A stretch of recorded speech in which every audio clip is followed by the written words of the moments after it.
7:15 on this Tuesday morning. I'm Danny Pike. Thanks for being with us today. Now, a cancer survivor from Eastbourne says raising awareness of the condition is key. St. van Nitricht is diagnosed with prostate cancer, and now he's speaking out about the importance of an early diagnosis. It comes as King Charles was diagnosed with a type of cancer last week. In a moment, we'll speak to Cancer Research UK.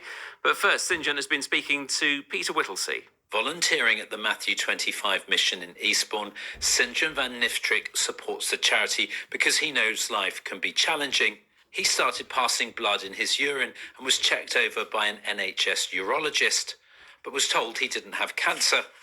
But St. knew something wasn't right, and instead of waiting, he went for a second opinion privately. He believes that decision saved his life. It's good to catch it early. I'm still alive because it was caught in time.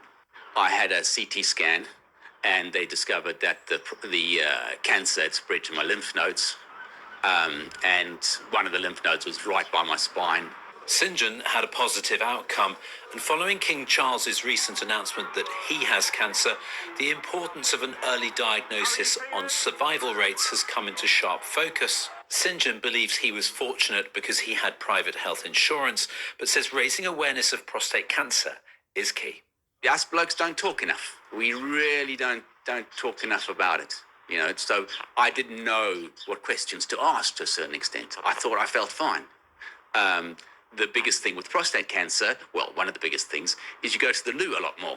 But that's gradual, and you don't realize that you're getting up 3 times a night, and it's different to how it was because it was very gradual. An electrician by trade, St. is used to problem solving. He says if you feel your health is faulty, back your instincts because it might just save your life. Peter Whittlesey reporting there. Let's talk more about this. Sophia Lowe's from Cancer Research UK joins us. Sophia, good morning. Good morning. How many people will get cancer? What are the latest figures? We know that around 1 in 2 people in the UK will get cancer in their lifetime. So that means that pretty much everyone in the UK is going to be affected by cancer, whether that's through developing the disease themselves or a loved one getting it, and you're needing to support them through it. We also know that cancer cases are increasing. We're expecting nearly a 20% increase on cancer cases today by 2040, with nearly 500,000 people being diagnosed each year. And so this just demonstrates how much of a priority cancer needs to be, because we need to rise to meet the challenge. And do we know why that rise is so steep? It's a mix of factors, but one of the main factors is that the UK has an ageing population, and age is one of the biggest risk factors for cancer. So with a growing and ageing population, we're going to see more cancer cases. But there are things that we can do to prevent cancer cases. We know that around 4 in 10 cases of cancer in the UK are preventable. So with the right action, we can reduce cancers caused by smoking, by weight, alcohol, things like that. If we can have the right supportive policy measures to help people make healthy changes, then we should be able to see slightly fewer cases in future. And in terms of treatment, how much has that changed in recent decades? We've seen huge advances in treatment. In terms of surviving cancer, in the 1970s, only 1 in 4 people survived their cancer for 10 years or more. And today, today, that's around 2 in 4. However, we are seeing concerning slowing in that rate of improvement. Recent research from Cancer Research UK has shown that change is slowing, and we've seen the smallest improvement in cancer survival in the last 50 years, in the last decade. So we need to take more action to accelerate those improvements again. And it just demonstrates why cancer must be a priority for all political parties ahead of the next general election.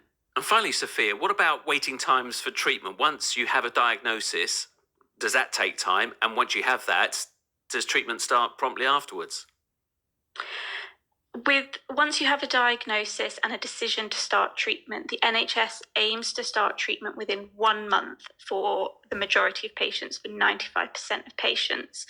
However, it's not meeting that target right now, and it hasn't since around 2020. And there are other targets around how long it takes to get that diagnosis and then start treatment, which haven't been met for 8 years.